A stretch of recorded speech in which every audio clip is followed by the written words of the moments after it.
What's up, YouTubers? This is kind of an addendum to the last video about crinum lilies.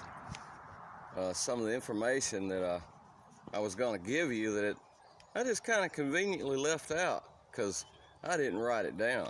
So yeah, I just forgot it.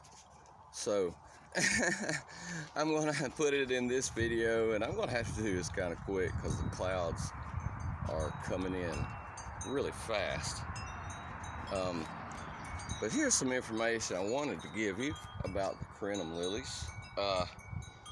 Their bloom times, they're a little bit different than the rest of the lilies in the respect that they will bloom from late spring off and on all the way to the fall, through the fall. And I haven't really noticed any triggers or what does that. It just seems to be kind of random off and on. And as you can see, all of these crinum lilies here have bloomed, but they did not bloom at the same time. So every single one of these has bloomed. They just, like I said, didn't bloom exactly at the same time.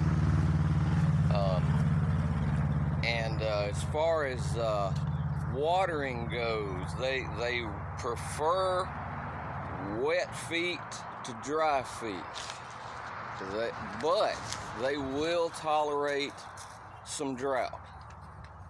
But they prefer a little bit damp on the damp side.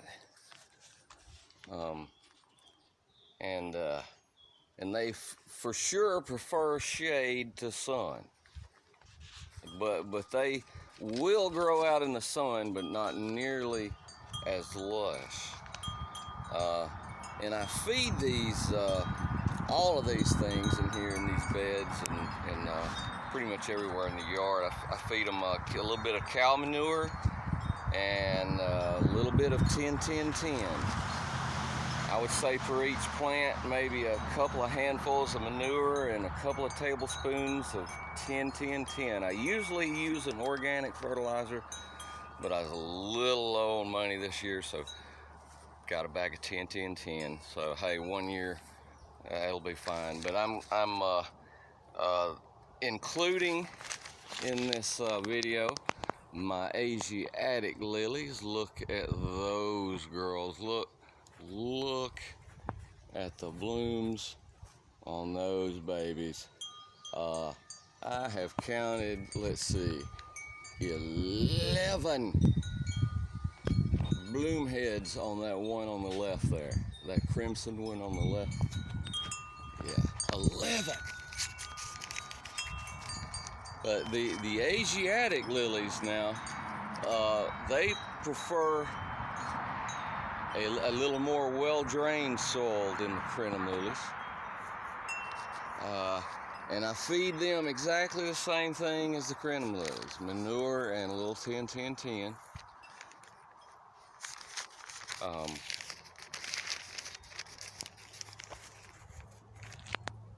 Yeah, look at that, it's gorgeous. Torch lilies are kind of petering out in this bed, but this bed here, where they're more in the sun, they're still doing pretty darn well. This, as you can see in this bed, this one's more out in the sun, and I've not gotten near as lush foliage on the on all of the lilies really. That big tall one in the center right there is called an Aurelian lily. I will do another video on that one later. You can tell the differences on it pretty easy, but you can see the torch lilies are really doing good.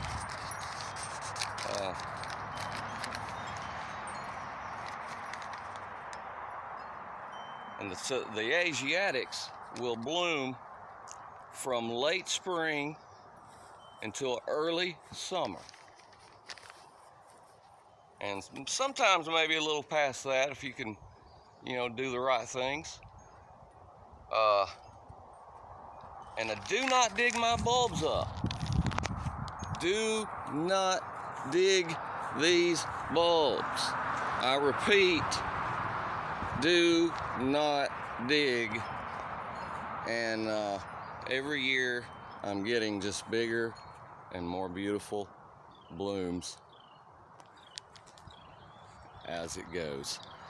Now I want to show you, if you want to plant the crinum lilies in regular soil in your yard, definitely plant them in a shaded area with some good loamy dirt with maybe a little sand. We got in there sand, so it drains, so it's not constantly soggy, but well, it can actually tolerate a little constant dampness, but not sogginess really. But yeah, if you want to put it in your yard, put it in a shaded area with some good loamy dirt, and you can see where as it goes into the sun more, it just now that right there is in the sun a lot. They just don't like the sun a whole heck of a lot. They will grow in it, but as you can see, they prefer a particular kind of soil. But you can see all these lilies here are really doing good in these beds. I don't know if you can see the daylilies in there, but they are in there at the bottom. They're beautiful.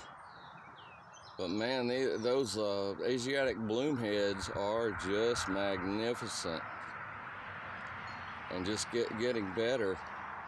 They bloom in succession.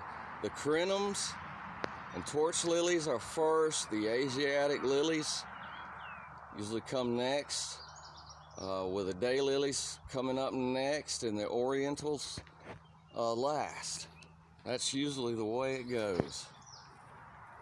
Diplodenia, and this is the bed in the sunny area. As you can see, the foliage is just isn't quite as big. I mean, it's pretty. Everything's pretty and everything is blooming. But as you can see, this bed over on the right there, that is in quite a bit of shade actually. So the Asiatics can tolerate quite a bit of shade. The torch lilies, not so much. They seem to not do quite as well in the shade over here. But the Asiatics just don't mind it at all. That's magnificent. Thanks for watching, guys. Take care.